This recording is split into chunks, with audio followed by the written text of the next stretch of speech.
Olá pessoal, tudo bem? Hoje a gente vai falar sobre moda, isso mesmo, moda e tricô, crochê. Bom, fiquem à vontade e escolham a sua agulha para a gente conversar com uma figura que é advogada, mas que virou blogueirinha de plantão, tá? Tô brincando, mas é verdade. Minha amiga Gabi Crinos. Olá, Gabi! Quanto tempo! Não é? A gente só se fala pela rede social e aí finalmente a gente se encontrou. Pois é. Tudo bem? Desvirtualizando, né? Pois é. E eu vi a hora você ainda se encontrar hoje nessa gravação, né? Mas deu certo. Loucura. Mas deu certo. Gabi, queridos, me conte aí essa sua aventura no mundo do crochê ou do tricô. Me explique. Logo de imediato, para quem é leigo feito eu, diga aí a diferença logo de um para o outro. Basicamente, o crochê a gente faz com duas agulhas, né? Crochê em francês é gancho. Uhum. E aí ele é com aquele ganchinho e uma agulha só, a gente tá fazendo o crochê. Usa as duas mãos, mas é uma agulha só. E o tricô é aquele com as duas mãozinhas, né? A gente, quando fala em trabalho manual, de roupa, têxtil, a gente remete mais ao tricô. É a ideia que vem na cabeça da gente por causa dos desenhos, das ilustrações e tal. Tanto que quando você puxa numa inteligência artificial da vida e tal, e pede um crochê, sempre aparece duas agulhinhas, alguém fazendo tricô. Tricô, Nem a IA tem muito essa diferença muito definida. Tá cada dia melhor, mas ainda não tem. Então, onde é que veio essa tua paixão, assim, essa coisa de querer sempre de fazer? Você sempre fez? Eu, muito pequena, eu fazia tricô. Ah, tá. Eu aprendi tricô com uma vizinha que fazia para vender uns sapatinhos de... E ninguém em casa fazia? Minha avó, por parte de mãe, fazia. Certo. Só que nunca foi uma coisa muito próxima de mim. Eu sabia que ela fazia, admirava muito, adorava, mas ela nunca foi aquela avó de estar muito perto de mim, né? Então, depois de uns anos, muitos anos, eu fazendo tricô eventualmente. E aí, quando eu tive Benjamin, meu filho, que hoje está com 15 anos, eu comecei a pensar, né, licença maternidade, uma pessoa que nunca tinha parado nem 2 minutos, eu falei assim, meu Deus, eu vou retomar essa coisa do trabalho manual. Só quando eu retomei, o primeiro modelo que eu quis fazer foi uma coisa de crochê, eu digo, eu vou encarar essa também. E aí fui no velho YouTube e tal. Então assim, eu tenho muita afinidade com essa coisa de tecer à mão, mas começou com tricô, o crochê já veio mais adulta. E como é que foi essa transição? Assim, veja, apesar de ter diferença, há uma semelhança, ou não? Ou eu estou equivocado? A pegada é diferente, e tanto é que a gente fala muito que é mais fácil fazer crochê e tricô, né? E sempre quem é tricoteiro fala o tricô, e sempre quem é crocheteiro fala o crochê, né? Certo. Então, assim, é muito do que você faz mais. No início eu fiquei achando uma coisa muito bizarra, com agulha só. Mas, assim, já tinha feito algumas coisinhas de crochê antigamente, alguém me ensinou alguma coisa assim, e não foi muito difícil, não, a transição do crochê para o tricô, ou a transição do tricô para o crochê. O mais difícil para mim foi quando eu fiz a transição do paninho, do sapatinho, do não sei o que, para a roupa. Aí foi uma coisa que foi mais difícil, né? Porque roupa... É mais difícil. É mais difícil. Para mim foi. Né? Porque o crochê tem muita técnica interessante. Inclusive, você quando entra nesse universo, você não imagina o tamanho desse universo. Eu quando entrei no universo do crochê, eu achava que ele era um nicho pequeno, né? Sim. Mas é assim, é uma coisa, tem assim, diversos tipos de fio e de agulha, de tamanho e de tudo, que era uma coisa que eu que já tinha alguma prática, não imaginava o tamanho. E assim, quando você fala no crochê, que já é um nicho, ainda tem os nichos, que é o amigurumi, aquele bichinho de crochê. Certo. E aí tem moda casa, que aí inclui desde aqueles cestos, né, que ficaram muito famosos, né, que umas coisas que entram na moda, até sofá, puff de crochê, até aquele paninho, aquela coisa que é mais de vovó mesmo, né, que é tida como de vovó, né? Sim. O paninho de bandeja, que a gente via nossos avós fazerem. Roupinha de bebê e tal. Roupinha de bebê era muito tricô, né? Tem de crochê também, mas é muito tricô. E aí tem a roupa. E são nichos completamente diferentes. As pessoas, é muito raro alguém que faça tudo. Tem gente que faz tudo, mas as pessoas normalmente se especializam. E cada nichinho desse é um universo. Caramba. É enorme, assim. Enorme. Bom, e aí... Isso aí já foi quando teu filho tava nascendo, aí foi quando você... Mas ali tava como hobby. Licença maternidade. Foi. Como é que chama? Como é que chama? Preencher o tempo. Isso, a ideia era fazer coisinha pro quarto dele. Vou fazer umas coisinhas pro quarto dele aqui. Aí comecei a comprar coisa. Aí você compra mais. Qual foi a primeira peça? Você lembra? A minha primeira peça foi uma tentativa de uma capa de abajur, de crochê, né? Foi uma tentativa de uma capa de abajur que não deu certo. Eu jamais achei uma cúpula que encaixasse na tronchura que estava a minha capa de abajur. E assim, tudo começa muito torto, né? E tudo é muito desanimador. Eu, como tinha passado por isso criança no tricô, eu já sabia que aquele era um processo natural. Mas esse é o período que muita gente diz, eu não tenho jeito para isso e desiste. Sim, sim. Sabe? Sim. Certo. Que eu defendo que, claro que tem gente que tem mais facilidade, claro que tem gente que tem mais dificuldade, mas ninguém não tem jeito para isso. Acho que é uma questão de insistência mesmo. Uhum. Não é uma coisa que vem do nada. Agora, tem pessoas que realmente têm muito mais facilidade, pegam com mais facilidade, têm mais habilidade com as mãos e tem mais, assim, né, até pela própria atividade. Eu tenho uma aluna que é médica, e aí ela é médica cirurgiã, e ela desenrola, assim, de uma forma absurda. Uhum. Por tato de fazer coisa com a mão, costurar pontinho de pele. Caramba. Qual é o processo mais difícil, assim, para quem tá aprendendo, assim? Construir na verdade, eu queria perguntar o seguinte: o que seria mais fácil para se começar? Assim, o que é mais fácil para, vou fazer um lençol, vou fazer uma coxa, para pelo menos tomar estímulo a fazer? Eu acho que é fazer pano, suplar, né? Que chama aquela coisinha que bota embaixo do prato, né? Tá. De como mesa, se fosse porta-copo, essas coisas mais simples, e é muito importante que se comece daí. É muito importante que você comece entendendo que tem que ser pontos mais simples, fios que não são nem tão grossos nem tão finos, uma agulha que não seja muito fina nem muito grossa, e uma coisa que você faça de uma forma mais mecânica, para você mecanizar o seu movimento no início. Porque aí você se encanta por uma coisa maravilhosa, que às vezes é uma coisa que é muito complexa, e é nesse período também que você pode desistir, porque você diz, eu não levo jeito para isso, porque o negócio é muito difícil, você queria começar, né? Aí eu digo para as minhas alunas, pega o trem andando, já quer sentar na janela, né? Pois é. Que é justamente essa coisa da ansiedade, né? Dá muita ansiedade. E outra coisa, quando você entra nesse universo, você começa a ver muita coisa. Então você tá no meio da sua peça e surge uma coisa linda, aí você já fica com vontade de comprar aquele fio, aquela coisa, e aí acaba que você tá com 5 coisas inacabadas. Eu ainda passo por isso. Eu ainda tenho um processo de ter muitas coisas inacabadas fazendo. Mas ao mesmo tempo, mas o meu é diferente, é porque como eu tenho que fazer muito, já é uma coisa mais profissional, então tem fios que doem mais, tem agulha que dá mais tendinite, tem uma coisa... como é que você falou? É linha que dói mais? Como assim?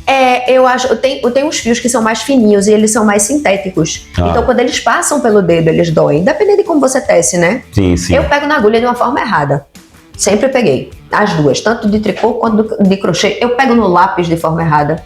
Se eu for jogar tênis, eu não jogo, né? Mas se eu for tentar jogar tênis, eu vou pegar na raquete de forma... Tudo que eu pego é errado. Por quê? Não sei. Você é canhota não, né? Porque as pessoas dizem que o canhota... Eu sou canhoto também. Mas eu sou uma canhota esquisita. Porque, veja, eu sou canhota de escrita e de comer. Eu sou no garfo eu pego do jeito certo. Eu também. Exceção. Só pego do jeito certo no garfo. De acordo com como é que chama? As pessoas... Exatamente. Ensinam, né? O garfo na esquerda. Do jeito convencional, né? Mas assim, eu pego no garfo com a esquerda, mas pego certo. Assim, do jeitinho. Agora, hashi, por exemplo, de sushi, o meu é todo troncho. Eu pego do jeito. Funciona. Eu pego também. Entendeu? Funciona. E no caso do crochê e tricô também. Mas aí crochê e tricô eu faço com a mão direita. É mesmo? É uma loucura isso. Tem várias coisas que eu faço com a mão direita. Mas o que é diferente do caso, assim, de ser direita ou esquerda, no caso Não sei. Eu tenho um amigo, uma época dessa eu inventei de jogar beach mas eu tô tênis. perguntando assim, por exemplo, o que é que as pessoas tá errado no sentido de pegar essa agulha da direita, essa agulha da esquerda? Então, não é isso. O meu é o jeito de pegar na agulha. Porque normalmente as pessoas pegam assim, sabe? Como se estivesse pegando um garfinho mesmo. Você tá tecendo assim. E eu pego já... Então, assim, isso aqui, aí dizem para esse movimento que a agulha tá aqui, para você fazer quando o fio é um fio mais grosso. Tá. Eu faço em tudo. Se eu estiver fazendo com fio fininho, eu faço isso também. E quem pega na agulha certa tem dificuldade com fio mais grosso de pegar do outro jeito. Enfim, são jeitos de fazer. Eu nunca mudo o jeito da minha aluna, por exemplo. Quando ela começa a tecer, que ela olha e faz assim, mas professora... Aí eu digo, pegue como você se sentir mais confortável. Porque assim, não adianta você ficar corrigindo, depois ela vai fazer da maneira que fica mais confortável para ela. Mas eu acho que os corpos são diferentes, né? As pessoas, né? Cada um tem sua forma de aprender. E aí, um dia desse, eu fui inventar de aprender a jogar beach tênis. Na moda, né? Eu digo, eu vou fazer beach tênis, é um exercício, vai que eu me divirto. Aí tem um amigo do trabalho que tava fazendo, me chamou, fui lá. Quando eu cheguei, que o cara botou a raquete na minha mão, eu comecei. Aí ela disse que eu tava carregando pra saber que mão eu ia usar. Aí, enfim, mas era canhota do beach tênis. Do beach tênis também é canhota. Do beach tênis era canhota. E no pé? No pé, eu chuto com o pé direito. Eu também. Somos híbridos. Tá híbridos. Então é isso. Mas voltando ao assunto por exemplo, eu tô vendo você com uma roupa. Foi você que produziu essa? Essa fui eu. Quanto tempo você passou pra fazer essa daí? Então, essa é uma pergunta, depende. Eu tenho não terminou ainda, então. Tô aqui, né? Eu vou fazer. Ainda terminar. Eu tenho o péssimo hábito de não contar o tempo das minhas peças. É mesmo? O que pra mim, que sou professora, é ruim, né? Porque é a primeira pergunta que a aluna faz. Eu tava curioso, né? Nisso aí, Fazer isso aí, né? Não, eu sou bem rápida, eu texto de uma forma muito rápida. Mas como é uma coisa mais profissional, acontece que às vezes eu tô fazendo uma peça e aí a demanda, porque meu trabalho é o seguinte, basicamente as fábricas, elas me mandam fios. Às vezes em forma de recebido, às vezes é uma coisa que eu quero fazer e aí eu falo com a fábrica, te interessa esse trabalho e tal. Então eu produzo a peça, eu desenho, eu faço a peça com aquele determinado fio, eu escrevo a receita e eu mando, aí a empresa publica no seu blog, no seu site, dependendo de como for o esquema dela, ou até videoaula, ou até uma coisa que é um reel rápido. Então são parcerias com empresas. Então acontece às vezes de eu estar no meio de uma coisa que eu estou fazendo para a escola. Eu tenho uma escola de crochê chamada Crochetei, que não é uma escola, é uma plataforma. Como é que fica? É online as aulas? É online. Ela é uma plataforma, tem um aplicativo, tudo. O aplicativo é gratuito, só que aí tem a parte que a gente chama uma parte VIP, né? Que eu não sei se pode ser chamada assim, mas é uma parte que é os alunos pagantes, porque a gente tem que sustentar a parada. Sim, né? Lógico. E aí eu produzo os meus modelos para lá também, e lá tem uma coisa de ser o que é fácil de ensinar. Aí você coloca as estrelinhas com grau de dificuldade, então eu acabo tendo que produzir vários tipos de peça para as alunas terem acesso Nesse a vários aspecto das aulas online e desse trabalho que você tem feito de compartilhamento de conhecimento, isso, como é que está sendo o suporte disso? Você faz sozinha? Tem alguém que está ajudando? Eu tenho um sócio, que ele é da parte mais técnica, né? Que ele faz a coisa acontecer, faz a mágica aparecer, né? Certo. E ele também faz a parte mais... a gente combina muito a parte gráfica, o que eu quero em termos de visual e tudo, ele tem conseguido... assim, a gente já se afina muito, demorou um pouco. Somos sócios há quase 4 anos, eu acho, já. E demorou um pouco, mas agora a gente se afina muito já nessa começou coisa. A tabelinha tem mais ou melhor. menos o mesmo estilo. A gente bota na plataforma um estilo meio retrô, assim, sabe? E assim, e a gente trabalha muito a inteligência artificial. A gente tem a Alice, que é uma inteligência artificial que aprendeu crochê. Que coisa! A Alice é especialista em crochê. Então a Alice sabe ensinar a aluna a fazer um ponto. Ela é parente de Alexia, não, né? Alexa não. Devem ser. Devem ser, né? Devem ser parentes. Mas me conta também essa história curiosa, assim, dessa coisa de virar... Eu sempre brinquei isso com você e vou colocar aqui agora também. Essa coisa de ser blogueirinha também. Eu lembro que você estava começando a fazer esse trabalho de crochê e o maior receio de colocar as coisas na internet. Não sei o quê. Mas hoje tá aí dando show. Vira cambalhota, faz estrelinha. Como é que foi essa Eu transição? acho que, assim, foi esquisito porque eu sou muito crítica, né? A minha autocrítica é muito alta. Então, assim, eu não precisava de ninguém para me criticar, que eu já estava me criticando. Então, eu botar uma coisa no ar e me expor e ter medo do que eu falava, né? Porque tem isso, tem a responsabilidade do que você fala, né? Quando você está aparecendo. Mas veja, eu vou fazer um contraponto aqui. A partir do momento em que você domina um assunto e vai lá e fala daquele assunto que você domina, qual é o teu receio, então, no caso? Mas, Marcelo, é porque tem muita coisa que envolve, tipo, uma coisa que você fala por acaso. Por exemplo, eu dou aula para corpos diversos. Por quê? Porque eu dou aula de crochê, roupa. E roupa. Mas aí é um desdobramento do que vem acontecendo. Mas lá atrás havia uma insegurança, talvez, da timidez. De muita coisa, do julgamento, porque né, sempre talvez foi meio sim, mas não pejorativo ser blogueirinha, né? Não é? Então, assim, meus amigos na época estreavam muito. Eu tenho uma amiga que ela falou um dia, socorro, Gabi virou blogueira. Porque eu botei um vídeo, eu fui contratada, a primeira fábrica que me contratou, e aí eu fiz um vídeo bem, assim, mais institucional, muito verde. Hoje, quando eu olho, eu nem botaria mais no ar, mas assim, muito verde e tal. E aí ela postou, né, no grupo e colocou assim, socorro, Gabi virou blogueira. E aí foi a primeira vez que eu digo assim, alguém tá me criticando além de mim, né? Foi uma coisa meio assim. Mas ali eu acho que talvez não tenha sido, você viu como uma crítica? Então, para esse determinado grupo é uma crítica. Né? Agora, assim, hoje eu tenho muito. Eu vejo as pessoas. Eu não tenho absolutamente nada contra quem está na internet para qualquer coisa. Não, claro. Desde que. Estamos aqui, inclusive. Estamos aqui, exatamente. Mas eu acho que isso tem que agregar de alguma forma. Sim. Então eu tenho muita dificuldade daquilo que é blogueirar por blogueirar. Sim, não é o seu caso. Não é o tipo de conteúdo que eu consumo, inclusive. Eu não consumo, assim, não é nem um lifestyle. É uma pessoa que está vivendo a própria vida. E aí ela está postando a própria vida. Esse não é o meu tipo de consumo na internet. e não é o que eu faço. Eu tenho muita dificuldade de mostrar a minha própria vida.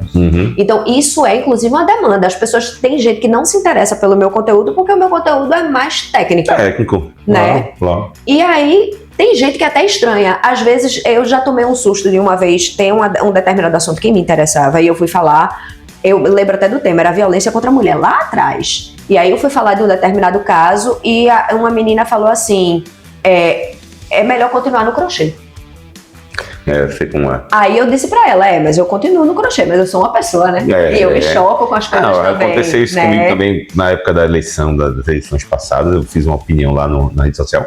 E alguém falou, é melhor tu ficar na tour do futebol. Eu não posso ter minha vida pessoal. Eu tenho, né? Eu posso ter minha opinião, né? Opinião. Pois é, mas aí é uma coisa sempre meio, né? E tem gente que tem muito essa demanda da própria vida. Por exemplo, esse meu ano foi um ano super corrido. Esse meu final do ano, eu acho que foi o final de ano mais corrido dos últimos 10, talvez.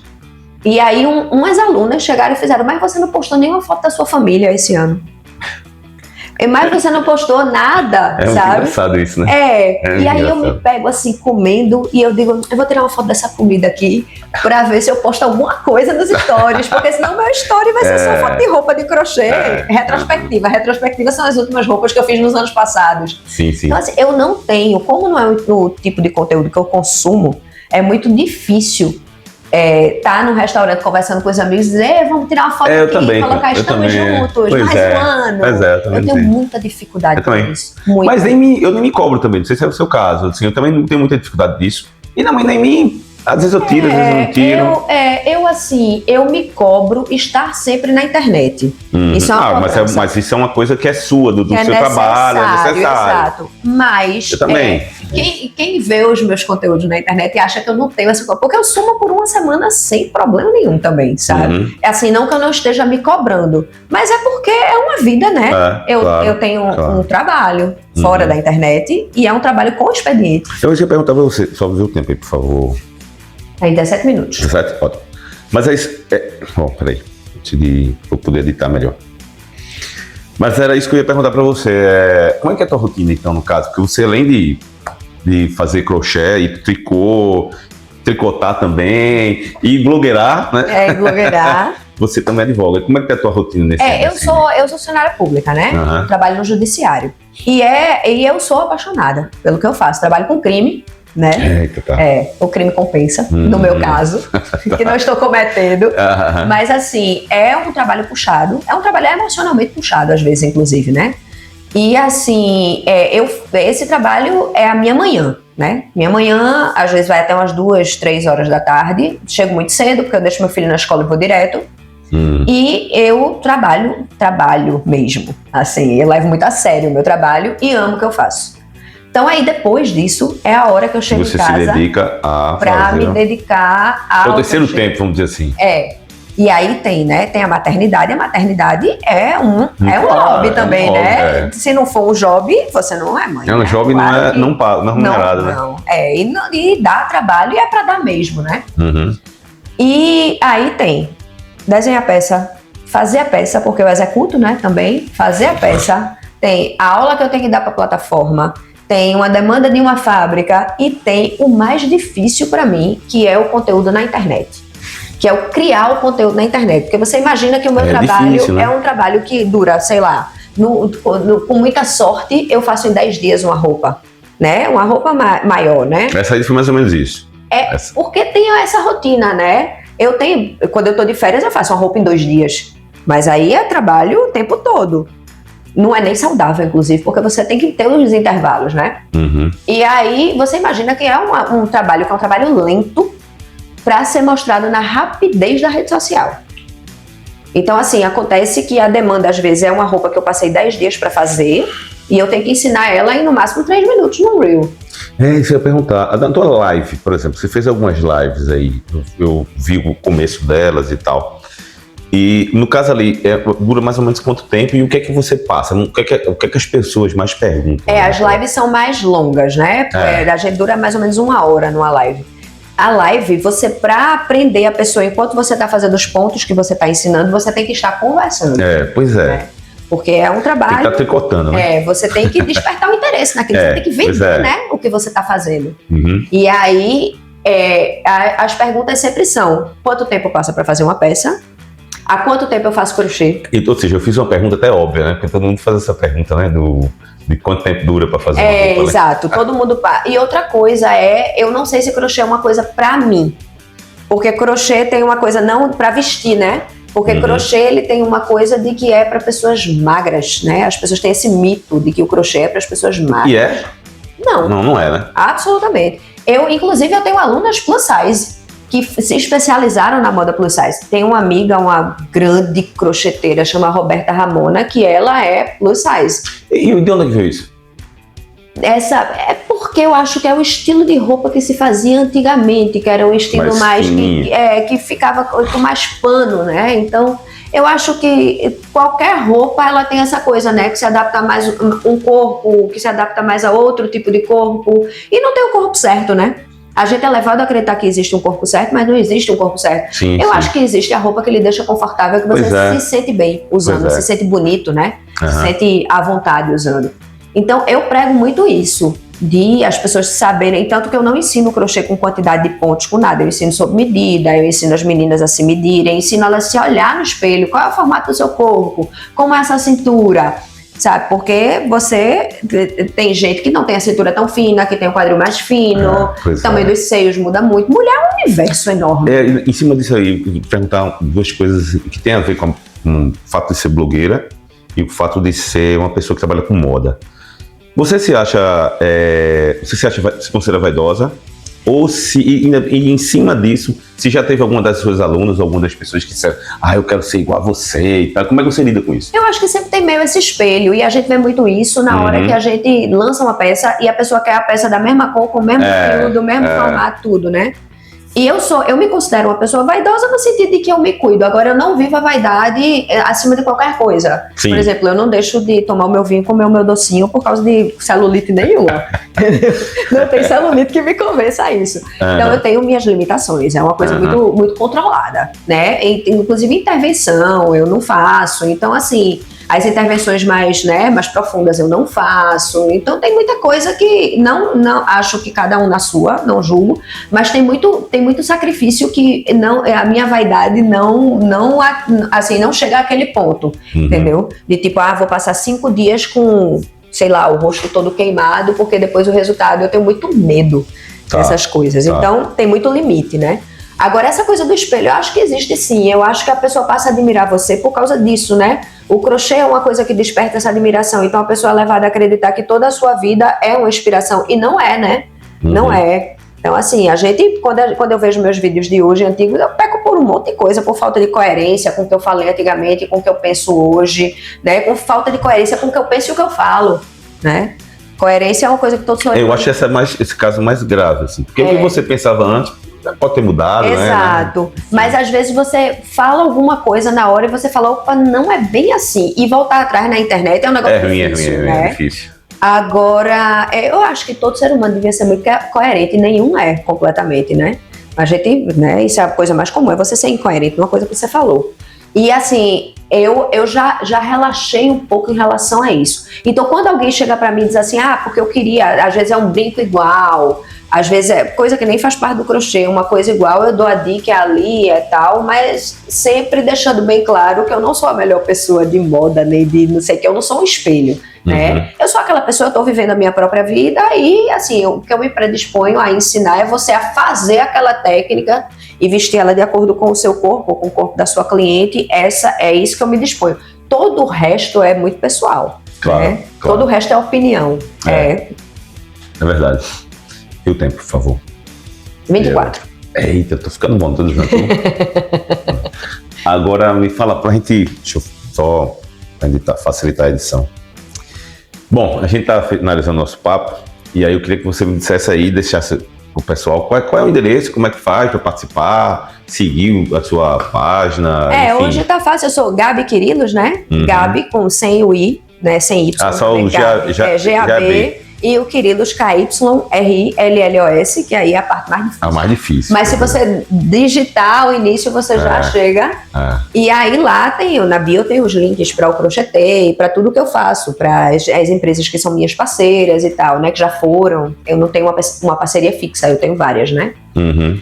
E é fácil demais me achar, né? Mas aí, no caso, as aulas são de quanto tempo, mais ou menos? Depende. Lá na plataforma tem aula para todo gosto. Inclusive tem aula para quem nunca pegou na agulha. E tem aula para quem quer fazer um vestido, um mega vestido. Então, depende muito. Tem peça que a aula dura 20 minutos. Tem uma aulinha rápida de 5 e também tem aula de 1h30. Tem aula que é dividida em 3, por exemplo. Depende da complexidade. E essas aulas são a cada o quê? A cada mês?